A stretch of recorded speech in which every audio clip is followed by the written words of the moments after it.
Hey everyone, welcome back for another episode. I'm Eddie, and look, I haven't come up with a name for this podcast just yet, but I'm sure in the coming weeks I'll have something for you guys. Today I have Ben from Bounce Financial, who's one of the directors. So I'll get Ben to introduce himself first. Hi everyone, my name is Ben Brett. I'm a director of Bounce Financial. Yep. We're a financial planning practice that specialises in advising young professionals on their finances. In particular, we work with a lot of people who have bought their first home and are kind of wondering what they need to do next. Yep, perfect. But as part of any financial plan, we're always talking about homes. It's a big part of it. Yes. So I'm really excited about chatting to you today. Look, definitely, I think there's going to be some valuable information, especially going through the process in life, and people want to plan out for whether it's wealth creation, futures, families, I think play a vital role Yes. in people's lives and moving forward. So today I just wanted to delve a little bit deeper into the finance side of things.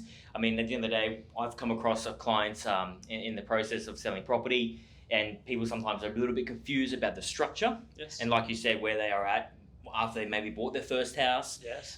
or where they should be putting their money in terms of are they doing the right thing by looking at real estate at the time. Yes. Look, obviously we don't have the qualifications moving forward, and I always try to advise people to talk with an accountant or financial advisor. Yep. And so that's why Ben is here today, just to touch on that for a little bit. Awesome. So Ben, how would you sort of go about in terms of providing a guide for people that are wanting to go out there and look for the house and what they need to do essentially before, I guess, start from the beginning sort of process? Yes, great question. So we work with a lot of younger professionals that are looking to buy their first home. Yep.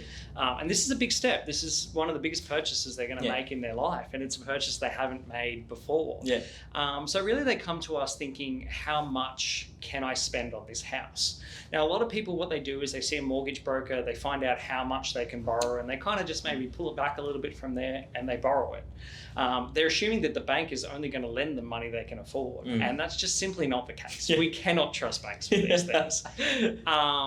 Banks are looking out for themselves, and you need to look out for yourself in this arrangement. So what we do is we help our clients actually work out how much they can afford to pay for a house. Yep. A scenario I see quite regularly is you have a young couple, they're both earning well, they're doing really well, and they want to buy a house, have a family.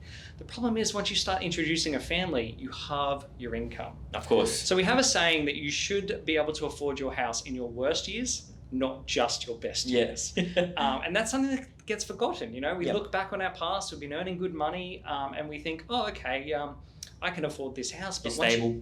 Once you halve your income, it becomes a real challenge, and you really run the risk of losing the house or putting yourself in other financial jeopardy. So that's something we look at. Yep. We also look at what your other goals are. So, buying a house is really just the first step in what is usually a number of steps. We see a situation where people buy a house, they have children, they want to do private school, they want to do this, they maybe start a business, and really understanding how the house purchase fits in with all those other goals. Perfect. Absolutely fundamental. Sometimes, factor in, once you start a family, the cost of having a child, all the other costs involved, even just for the first step of buying the property, and not just the amount of money you need for the physical asset itself.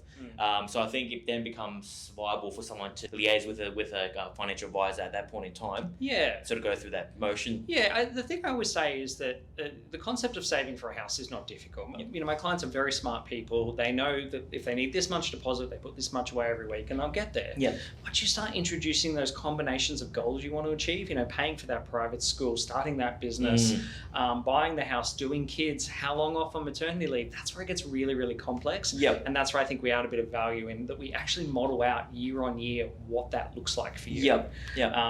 And if you don't have a financial planner, that's fine too, but you need to go through those steps to really map out what the next couple of years are going to look like, because property is a long-term purchase, right? 100%. I tend to see, agents, we sort of wear a couple of hats here and there to have an understanding, a little bit of background in sort of the financial side of things. But at the end of the day, you're going to have to talk to someone professional in relation to that category. And I think that's why I wanted to get Ben on today, to have a quick chat in relation to that. Yeah.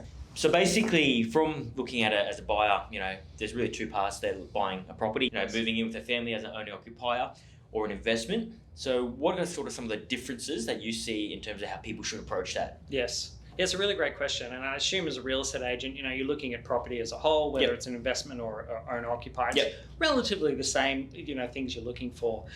The way we look at it, I guess, is that we see them very, very different. The way you buy a house for yourself should be markedly different from the way you buy an investment. Houses are emotional purchases. When you're buying a house for yourself, you want to pick a house that aligns with the area you want to live in. It's near the school you want your kids to go to. It's there's very emotional purchases in there. When it comes to buying an investment, it's the complete opposite. It's not about what you like. It is about what you think is going to deliver the most capital growth, and it's going to have the best potential to attract high-paying tenants. So would you say it's been more focusing a bit more on the numbers rather than just going head first? An emotional side usually, very much so. And one common mistake I see with people when they're buying investment properties is they really do bring that emotion to it. Like they say things like, perhaps we'll move into it eventually, or we'll do this, and there's always a circumstance where that's okay. I'm not saying that that's a bad thing inherently. But understanding what you want to achieve with that, if it is just an investment, then those feelings of, well, I like this, or it's near this road I like, or I really like this cafe, they're probably not super relevant, right? 100%. But approaching it from a financial point of view can be completely different. Yes. And it's making sure that you do have that clarified before you go into the process. Yeah, and I think there's a bit of a reoccurring theme that every Australian feels like they need an investment property. And I really just don't think that's the case at all. Investment properties can make really great investments and can suit particular people and particular goals. But for a lot of people, it doesn't suit their goals. So, buying your own home to live in, that makes sense, right? You want a place that's secure, a place that you can live long term, that you can make amendments to the house without having to deal with a landlord. But when you're buying an investment property, it's really important to understand, I guess, what you're trying to achieve. Because there are lots of investment options, and we want to make sure that we align them with what you want to achieve. So perfect. So I think now looking at it, it does come down to your values a lot more, like values, your goals, what you want to achieve in the future. Being put together is where you sort of get that focus. I'll give you a really good example. A lot of people tell me they want to invest in property because they understand it. And I understand that. You really want to learn about something if you're going to invest in it. The problem is property suits some goals, but it doesn't suit others. And I'll give you a really practical example. So we talked about private school before. A lot of my clients are looking to send their kids to private school, and they want to invest for that purpose. Now, if they bought an investment property, when the child hits, but perhaps they're paying for private high school, right? When the child hits year 7, they have the option of either selling the house in its entirety or not selling it. They can't sell a bedroom. They can't sell a small portion of that house to pay for year 7 school, and then year 8 and year 9 and year 10. So that sort of investment doesn't suit that particular goal. Whereas perhaps maybe if they're looking at more long-term growth, if they're happy to sort of sit on it for a very long time, and maybe it's a retirement plan or an early retirement plan, then maybe investment properties make a lot more sense for them. Does that make sense? Look, I think that's I think that's great information in terms of for what people at different stages in their life can look at certain things. Look, whether you are a young professional, you're even a single person, or you are at the later stages with your families and kids. I think at every point things change, and then I guess you got to factor certain elements into the equation before making any sort of decisions. For sure. Look, whether it's property investment or even just shares and all the rest of it, I think as a financial advisor, to give that sort of guidance would really help and clear the picture. Everyone has a financial plan, whether they know it or not. You're acting on it right now. So really structuring, look, what it is we want to achieve in the current term you, what you want to achieve in medium term you, what you want to achieve in future you, having a plan around that, and then tailoring those investments to suit those goals. That's what we're looking for, rather than starting with the investment and trying to work backwards and go, well, how am I going to structure my life around this investment I bought? That's a dangerous game. Structure, you pull that word structure, which I think is very important. I've come across situations with certain buyers coming up, they're asking us the question, we don't know what we want to do with our current property. Look, going through these times, obviously, as a good agent, that you're hiring or wanting to talk to, would ask the right questions in order to get a bit more information for their client. Similar thing in your scenario, I'm sure. And that's why we sometimes tend to find out at that point in time the structure of certain people when they go, we've got an investment property. We don't know whether we're going to sell that to buy this or we're going to keep it to buy this. Look, we obviously can't give financial advice in terms of the structure. But having someone like Ben here, I think, will be able to send them that way to help answer that question? Yeah, a really great question. And I guess I see a lot of situations where people have set things up with the wrong structure. Yep.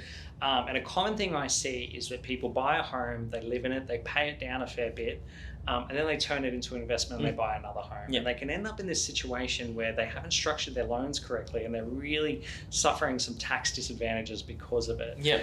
So really, having a plan as to how you want to approach these things, what you're trying to achieve, what your long-term goals are, really helps you to make those decisions and get them right Get the them first better. time. 100%, I agree with that. Yeah. So basically, how would you now coming out? Well, obviously, we're going through some unprecedented times at the moment. Yes. And it does seem like I said in the last episode, that we are easing out of it, which is very positive. Yeah. How are you sort of approaching now that we are coming out, and sort of some advice that you're giving your clients? Yes. Right now. Yeah, so it really depends on where our clients are at different points in their life, right? So for a few of my clients, for example, that have been working with me for, say, a year or 2 years, we've been putting them in a good position. We've been getting those structures together. Now we're seeing some investment opportunities arise. Yes. What's happened since COVID has become an issue is that the share market has gone down in value, which has created some unprecedented buying opportunities that we haven't seen in the last decade. So for a lot of my clients, we're striking on that now because they've spent the last year putting the things in place, building the cash buffers and having that emergency fund to protect them. For others, that were affected by this, and COVID's not really a great example of a downtime, right? There's a lot of people that you would assume would have very secure jobs that in this time, through pure unluck, are just not, don't have a good job, or a job that's continuing to pay them, right? So for them, we're looking at different things. We're looking at preserving money, protecting their wealth, and trying to get through this period. So assessing case by case, essentially. Pretty much, yeah. This is a bit of an odd scenario. Definitely something we didn't envisage will happen in our lifetime, for sure. in a sense. I think in all financial plans, we should stress test them at all times, right? We should assume that one person might get sick, one person might lose their job. It's very rare you stress test it on the basis that you're both just suddenly going to be out of work in 1 week's notice sort of thing. So this is creating that buffer. Yes. Having that buffer is really, really important. No, that's perfect. Before we wrap up, I just want to get you to quickly sort of summarize some of the things we talked about. And some of those quick tips that you could probably provide, just maybe relating to some home buyers right now. Because, like you mentioned, the share market has dropped since this all began. Look, right now, what we're seeing in the market is, buyer inquiry has still sort of been consistent. Like I said, people with secure jobs, they're still looking, which is good. If they got a timeline of work, continue to do that research, because there could be a good situation pop up for you to look into, and being financially ready and capable to do something come time will be crucial. You might, coming out of this, you might start to see a lot of property flood the market. Obviously, like my brother mentioned in the previous episode, some sellers are holding on to see what happens or what eventuates.